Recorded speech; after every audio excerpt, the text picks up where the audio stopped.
Amém. Maravilhoso é estarmos na presença do nosso Deus, podendo render a Ele culto de louvor e de adoração e saber que nós temos acesso ao nosso Deus, à Sua presença, por causa de Cristo Jesus, o nosso Senhor e o nosso Salvador. Que seja realmente um momento de edificação e de louvor no seu coração, e que você seja realmente edificado por cada canção, cada oração, e agora também quando vamos estudar e meditar na Palavra de Deus. O tema do nosso sermão nessa noite é dividindo a carga.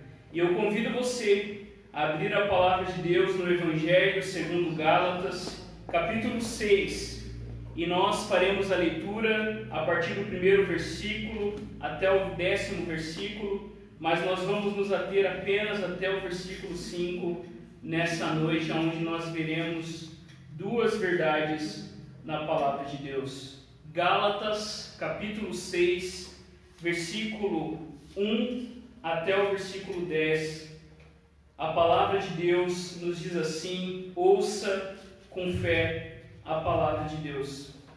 Irmãos, se alguém for surpreendido em alguma falta, vocês que são espirituais, restaurem essa pessoa com espírito de brandura, e que cada um tenha cuidado para que não seja também tentado. Levem as cargas uns dos outros, e assim estarão cumprindo a lei de Cristo. Porque se alguém julga ser alguma coisa, não sendo nada, engana a si mesmo. Mas que cada um examine o seu próprio modo de agir, e então terá motivo de gloriar-se unicamente em si e não em outro. Porque cada um levará o seu próprio fardo. Mas aquele que está sendo instruído na palavra, compartilhe todas as coisas boas com aquele que o instrui. Não se enganem, de Deus não se zomba, pois aquilo que a pessoa semear, isso também colherá. Quem semeia para a sua própria carne, da carne colherá corrupção. Mas quem semeia para o Espírito, do Espírito colherá vida eterna. E não nos cansemos de fazer o bem, porque no tempo certo faremos a colheita, se não desanimarmos. Por isso, enquanto tivermos oportunidade, façamos o bem a todos, mas principalmente aos da família da fé. Essa é a palavra do Senhor. Feche seus olhos, vamos ao Senhor em oração. Pai, nós louvamos o Teu nome, pois Tu és o Rei da Glória, e nós somos os súditos do Teu reino de amor. Ensina-nos a aprender de Ti, que é manso e humilde de coração, e assim, ó Deus, servir nossos irmãos, participando da restauração daqueles que caíram. Crie, ó Deus, em nosso meio uma cultura de amor e de disciplina. Crie entre nós, por meio do Teu Evangelho, uma verdadeira família, onde carregamos os fardos uns dos outros. Leva-nos a gastar tempo com aqueles que estão sofrendo e quase sucumbindo ao peso do pecado. Ensina-nos, ó Deus, que amar é colocar a nossa felicidade na felicidade de outra pessoa. Queremos não agir como Caim. Quando perguntado pelo Senhor, movido de ódio, ele responde: por acaso sou guarda do meu irmão? Queremos ao contrário, queremos em um amor responsável restaurar aqueles que, como filho pródigo, desperdiçaram a herança, mas não o Teu amor. Louvamos o Teu nome, pois é o Teu amor dado a nós em Cristo Jesus, que nos leva a amar e dar a nossa vida em favor dos nossos irmãos. Por isso, Deus, que as palavras dos meus lábios e a meditação do meu coração sejam agradáveis na Tua presença, Senhor, rocha minha e Redentor meu. Por Cristo Jesus nós oramos. Amém. Queridos, o tema do nosso sermão nessa noite é dividindo a carga. E nós veremos duas verdades. A primeira verdade que nós percebemos nesse texto é que existe uma carga que é compartilhada. Nós estamos nos aproximando do fim da carta de Paulo aos Gálatas. Se Deus quiser, no próximo domingo nós vamos finalizar com a última parte desse texto. E nós estamos em uma sessão bem prática de como o Evangelho, Cristo e mais nada, molda a nossa vida. Como o Evangelho molda os nossos relacionamentos e a maneira como enxergamos o próximo. Nós somos chamados por Deus a vivermos as nossas vidas marcados pela cruz de Jesus Cristo. E aqui Paulo nos mostra como isso acontece na prática. E nós vimos isso, eu espero que fique claro para todos os irmãos que estão acompanhando essa série desde janeiro. Nós percebemos que o Evangelho é aquilo que Cristo fez. Nós não podemos confundir o Evangelho achando que o Evangelho é aquilo que nós fazemos, não. O Evangelho, irmãos e irmãs, é a obra de Cristo Jesus na cruz, quando Cristo toma o nosso lugar e lá na cruz Ele paga completamente e Ele satisfaz a justiça e a ira de Deus. Nós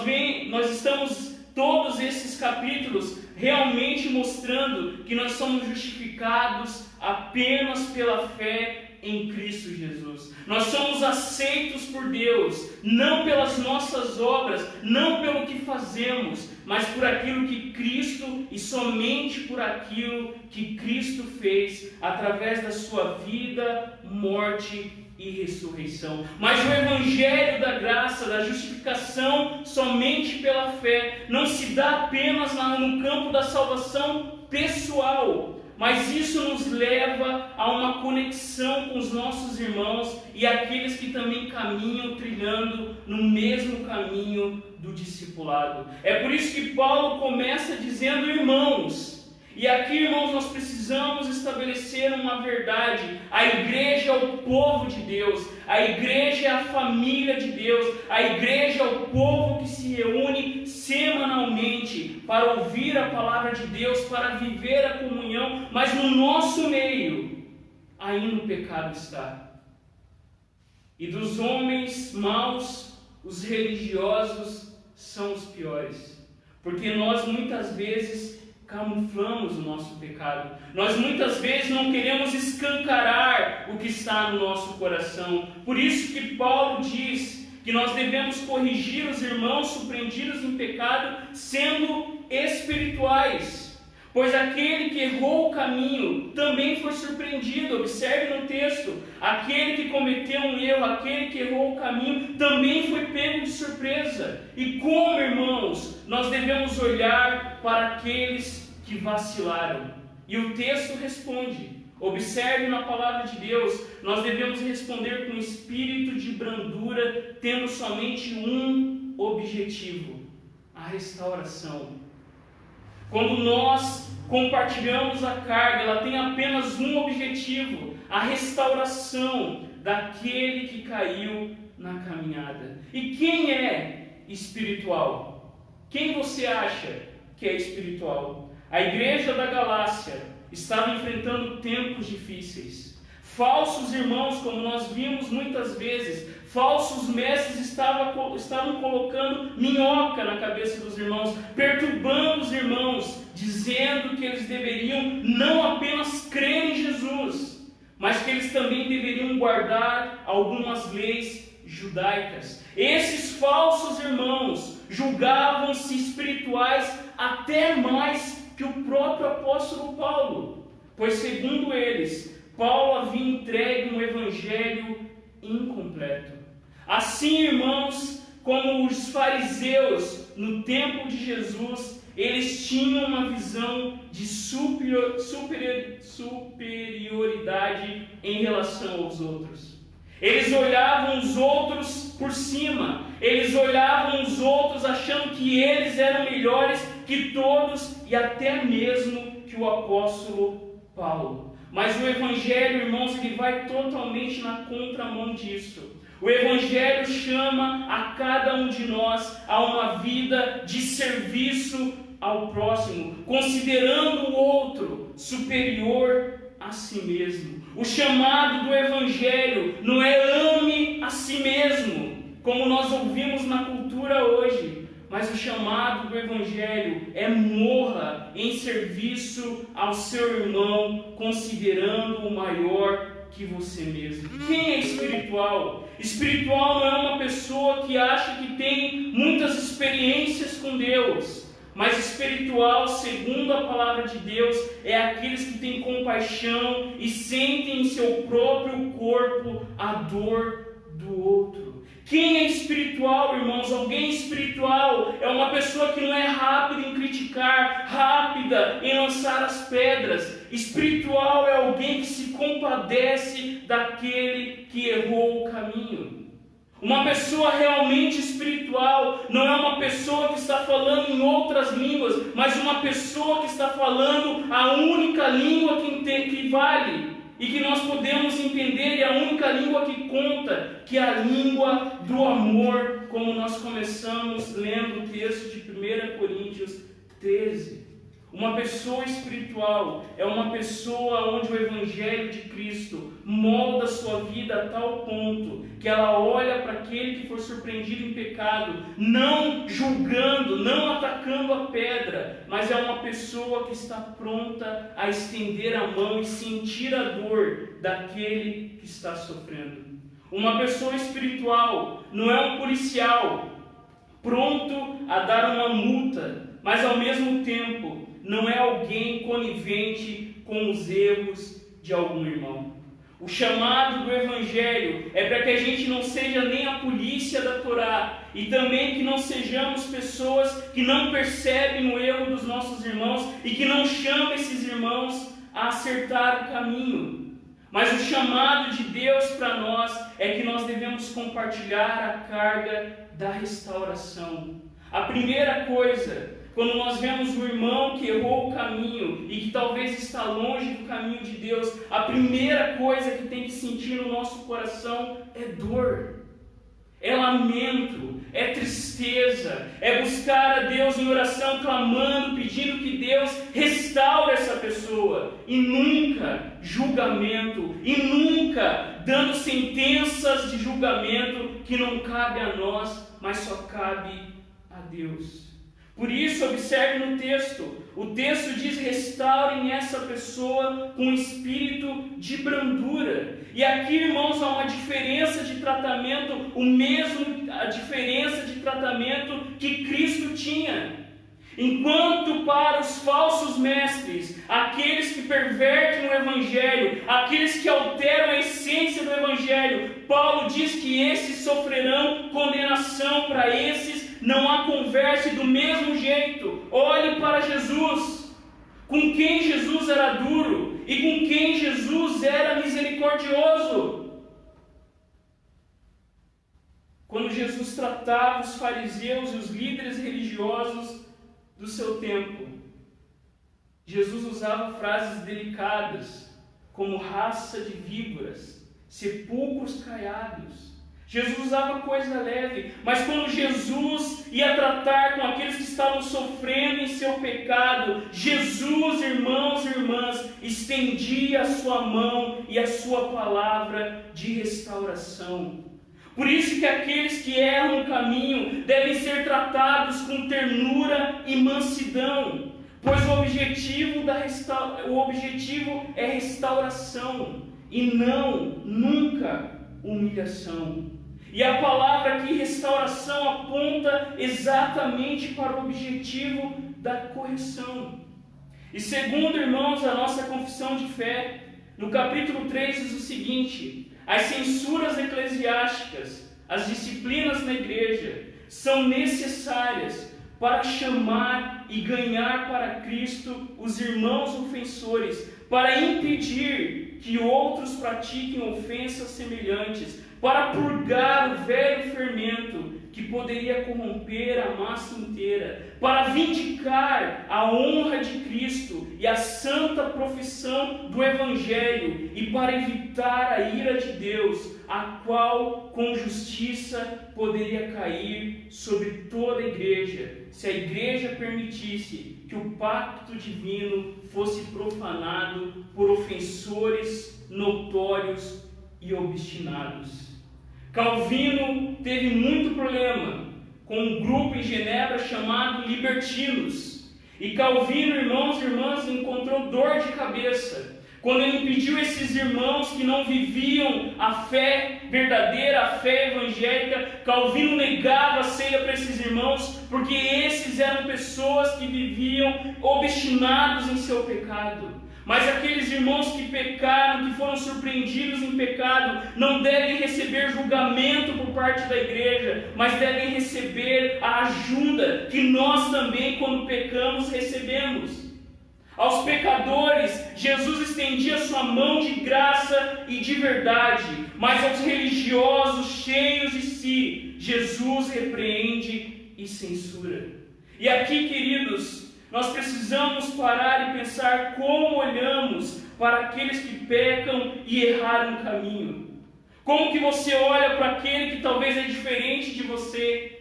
Como que você olha para aquela pessoa que você às vezes lá no fundo diz, essa pessoa não é para a igreja? Karl Barth diz que a igreja pertence a todo mundo, não a só um grupo de pessoas. Jesus não morreu só por uma classe, Jesus morreu por pessoas de todo povo, língua, tribo e nação. Todos nós pecamos.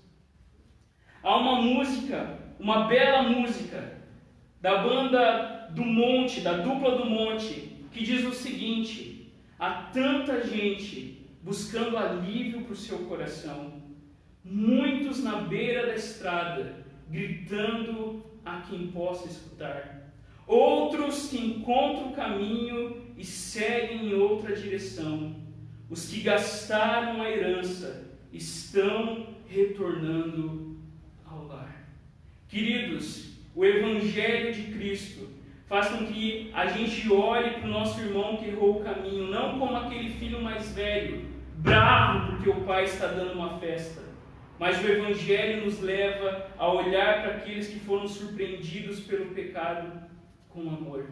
Porque o próprio texto diz que cada um tenha cuidado para que também não seja tentado. Todos nós pecamos. Todos nós, irmãos e irmãs, somos surpreendidos pelo velho homem que sabe nadar e não morreu completamente nas águas do batismo. Ainda em nós há o pecado, ainda nós falhamos em muitas áreas, em nós ainda há uma tendência ao pecado. Por isso precisamos do Evangelho de Cristo.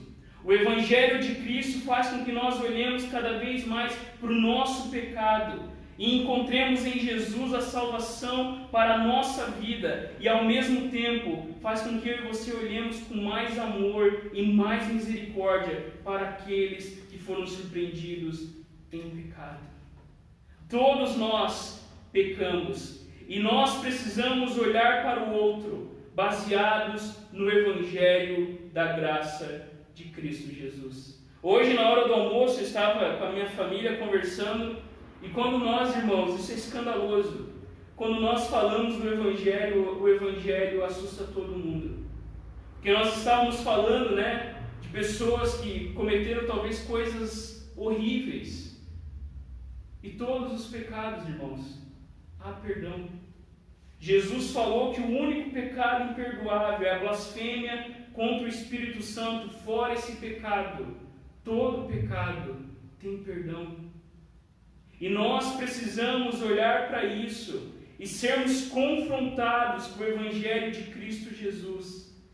Nós precisamos olhar para isso e perceber que a igreja precisa criar uma cultura de cuidado, pois nós cumprimos a lei de Cristo quando levamos as cargas uns dos outros. O texto diz isso. E o que isso significa? Nós devemos, irmãos, levar a carga uns dos outros. Nós devemos, em vez de atacar mais pedra nas pessoas que pecam, nós devemos estender a mão e ajudar essa pessoa a acertar o caminho. O que isso significa? Olhemos para Jesus. Jesus, ele carregou o nosso maior peso, a nossa maior carga de culpa e pecado. Olhemos para Jesus. Observe a ternura de Jesus com a mulher pecadora. Observe como Jesus tratou o ladrão arrependido, como Jesus tratou Simão Pedro, como Jesus tratava aqueles que estavam perdidos em seu pecado, como Jesus se aproxima da mulher samaritana, aquela mulher que estava sozinha no poço porque era rejeitado pela sua cidade, porque já estava num sexto relacionamento que nem era um casamento. Como Jesus se aproxima dessas pessoas, e o que Jesus faz? Jesus não julga, mas Jesus estende a sua mão de graça e perdão, porque é isso que o Evangelho faz. Você não precisa condenar as pessoas, porque todos nós, longe de Cristo, já estamos condenados, mas o Evangelho diz que Deus amou o mundo e deu o seu Filho, para que todo que nele crê não pereça, mas tenha a vida eterna. E o versículo 17 diz: Deus enviou o seu Filho ao mundo, não para condenar o mundo, mas para salvá-lo por meio dele. O Evangelho, irmãos, tira as pessoas do pecado, e a condenação, a tirar a pedra, faz com que essas pessoas fiquem ainda mais amarradas no pecado. A carga que temos a compartilhar é a carga da restauração. O chamado da igreja é ser um hospital, onde pessoas são tratadas, onde todos somos doentes. E foi o próprio Jesus que disse que ele veio exatamente para os doentes. Mas observe entre os versos 3 e 5, a segunda verdade, nós vemos que existe uma carga pessoal. É interessante, irmãos, que a palavra de Deus trate aqui mais sobre aqueles que vão tratar o irmão que foi surpreendido em pecado, do que sobre o próprio ofensor. Observe bem isso. E aqui nós vemos essa verdade: olhe para si mesmo, examine o seu próprio modo de agir, pois há uma responsabilidade pessoal diante de Deus. Há uma carga pessoal, há uma responsabilidade que Deus deu a mim e a você, e essa responsabilidade não pode ser transferida. Nós temos sim uma carga a compartilhar. Nós devemos caminhar com irmãos e irmãs nessa jornada da vida, nessa longa estrada da vida, como diz uma música bonita por aí.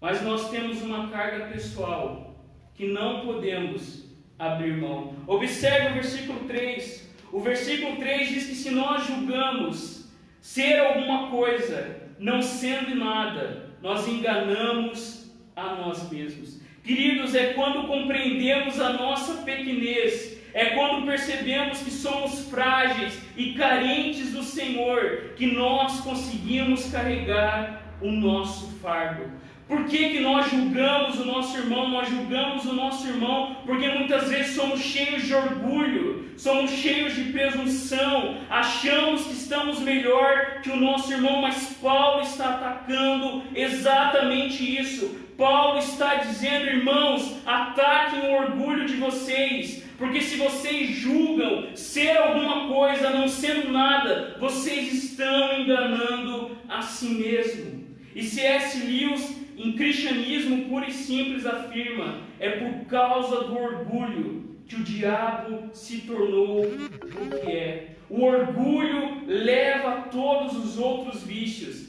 e é o estado mental mais oposto a Deus que existe. Queridos, quanto mais nós ouvimos o Evangelho, menos orgulhosos em nós mesmos nós nos tornamos, e mais confiantes na obra de Cristo nós ficamos. Porque Paulo está atacando exatamente o problema de julgar o irmão, de não examinar a si mesmo. Paulo está dizendo que, movidos pelo orgulho, cheios de si mesmo, nós olhamos para o outro achando que somos melhores. E o Evangelho da graça de Cristo, que nos torna aceitos apenas pela fé, nos leva a cuidar cada vez mais do nosso próprio nariz. O Evangelho, irmãos e irmãs, tem que fazer com que eu e você julguemos menos os outros. Não tenho tempo para ver o cisco no olho do meu irmão, porque eu estou tratando a trave que está no meu. Eu não tenho tempo para pegar pedras e lançar no meu irmão, porque eu estou com a minha mão agarrada na cruz de Cristo e chamando todas as pessoas a receberem o perdão de Deus. Paulo está dizendo, irmãos, quando vocês pensam sobre vocês mesmos, vocês vão perceber que vocês nada são. Se vocês são alguma coisa, se há alguma beleza em vocês, se há alguma bondade, isso se dá por causa de Cristo. E aqui, queridos, nós somos chamados ao autoexame, não examinar o outro, não nos compararmos com o outro, mas com Cristo. Porque quando a gente se compara com Hitler, ou com pessoas que fizeram coisas terríveis, você pode até parecer melhor. Talvez você não matou milhões de pessoas, você não fez coisas terríveis, mas o chamado de Deus não é se comparar com o outro, mas o chamado de Deus é se comparar com Cristo e a sua lei. E como que fica? Quando nós nos comparamos com Cristo, ninguém fica de pé. E é interessante, irmãos e irmãs, que quando nós fazemos isso, nós baixamos a bola, nós nos tornamos mais humildes e misericordiosos, porque a palavra de Deus afirma isso, que são os misericordiosos que alcançarão misericórdia. Mas observe no verso 5, é interessante que no verso 2, nós vimos que nós devemos levar as cargas uns dos outros, e aqui no verso 5, Paulo agora diz que nós devemos carregar o nosso próprio fardo. E aqui, irmãos, nós temos uma verdade muito interessante. Há um fardo que nós não podemos carregar sozinho. Há um fardo muito pesado que nós precisamos da ajuda dos nossos irmãos. Mas aqui no versículo 5, Paulo está se referindo a uma espécie de mochila. E cada um de nós tem essa mochila a carregar. Deus deu a cada um de nós um conjunto diferente de dificuldades, oportunidades, fraquezas e dons. Enquanto no verso 2 nós somos chamados a carregar o peso maior dos nossos irmãos, aqui Paulo está dizendo, olha, há um fardo que ninguém pode carregar por você, como se fosse realmente uma mochila. Cada um, irmãos e irmãs, tem essa mochila a carregar diante de Deus. E o pastor John Stott escreveu que há um fardo que não podemos compartilhar, que é a nossa responsabilidade para com Deus no dia do julgamento. Naquele dia, diz o pastor John Stott, você não poderá carregar minha mochila, nem eu a sua. E aqui, queridos, é interessante, porque nós precisamos confrontar a terceirização das nossas responsabilidades. No Brasil isso ainda é uma coisa assim muito interessante, porque a gente espera tudo pelos outros. Os outros têm que resolver os meus problemas, os outros têm que educar os meus filhos, os outros têm que garantir a minha aposentadoria. Nós no Brasil terceirizamos tudo. E aqui é um chamado de Deus para cada um de nós a não terceirizarmos as responsabilidades dadas por Deus. Eu sou responsável diante de Deus. Você que é pai e mãe, e nós estamos vivendo aí um tempo difícil na educação de filhos, Deus me chamou e te chamou a sermos responsáveis pelos nossos filhos e filhas. O meu casamento, eu sou responsável. O meu trabalho, eu sou responsável. Cada um precisa responder pessoalmente, individualmente, diante de Deus. Porque no dia do juízo, Deus chamará cada um de nós. E a semelhança das parábolas que Jesus contou, nós somos responsáveis pelo tempo, pelos dons, pelas oportunidades que Deus deu na nossa mão. A fé cristã não é individualista, mas a fé cristã também não nega que cada um de nós responderá pessoalmente diante de Deus.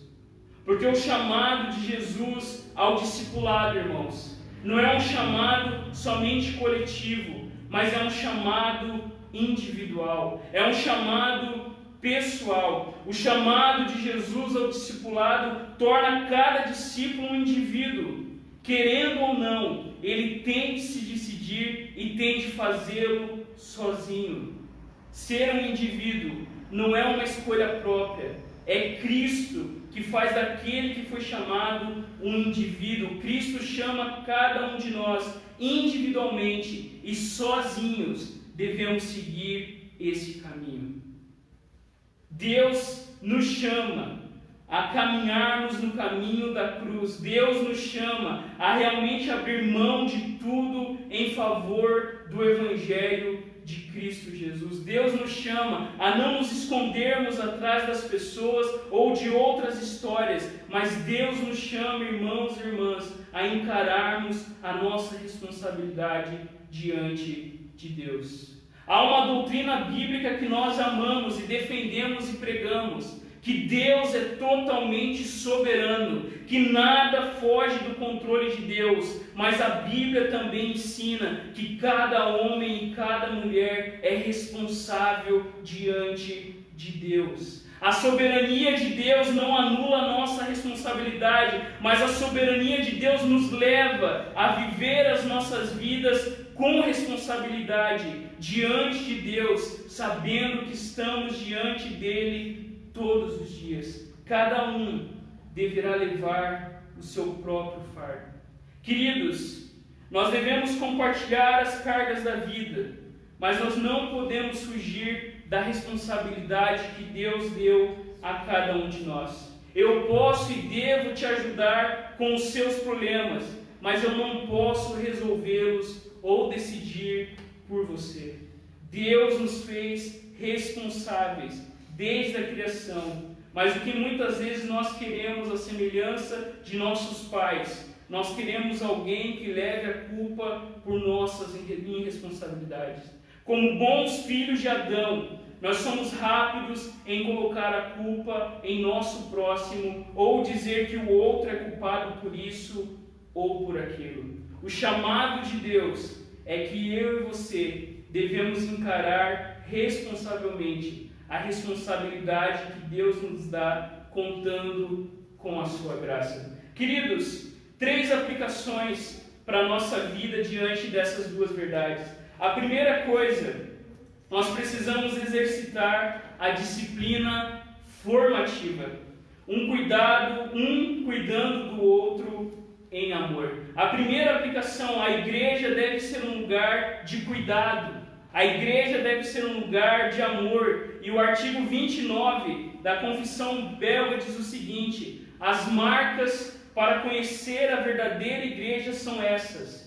Ela mantém a pura pregação do Evangelho, a pura administração dos sacramentos, como Cristo instituiu, e o exercício da disciplina eclesiástica para castigar os pecados. Em resumo, a igreja se orienta segundo a pura palavra de Deus, rejeitando todo o contrário a essa palavra e reconhecendo Jesus Cristo como o único cabeça. Assim, com certeza, se pode conhecer a verdadeira igreja e a ninguém convém separar-se dela. Aqueles que pertencem à igreja podem ser conhecidos pelas marcas do cristão, a saber, pela fé e pelo fato de que eles, tendo aceitado Jesus Cristo como o único Salvador, fogem do pecado e seguem a justiça, amando a Deus e o seu próximo, não se desviando nem para a direita e nem para a esquerda, e crucificando a carne com as obras dela. Isso não quer dizer, porém, que eles ainda não têm grande fraqueza, mas pelo Espírito a combatem em todos os dias da sua vida e sempre recorrem ao sangue, à morte, ao sofrimento e à obediência do Senhor Jesus Cristo. Nele eles têm a remissão dos pecados pela fé. A primeira aplicação, queridos, nós precisamos exercitar uma disciplina formativa, um cuidando do outro, um advertindo o outro, um chamando a atenção do outro e assim criando uma cultura de cuidado, um se preocupando quando o outro está longe do caminho e assim cumprimos a lei de Cristo. A segunda coisa, confronte o pecado, principalmente o seu. Há um pastor que afirmou que as falsas conversões são o suicídio da igreja. E nós somos chamados, irmãos, a confrontar principalmente não o pecado do outro, mas o nosso pecado. Deus me chama e te chama a sempre falar a verdade em amor. E no domingo passado nós vimos a guerra que nós estamos inseridos, a luta da carne contra o espírito. E quais são os pecados que nos dominam? Porque quando nós olhamos para o nosso coração e pedimos para Deus sondar o nosso coração, nós percebemos que há em nós muito a ser transformado.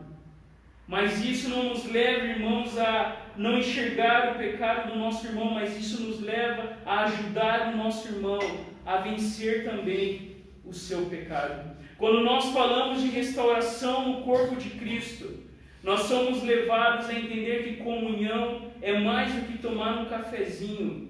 Comunhão é ser parte do mesmo corpo. E quando um osso está quebrado, o corpo inteiro sente.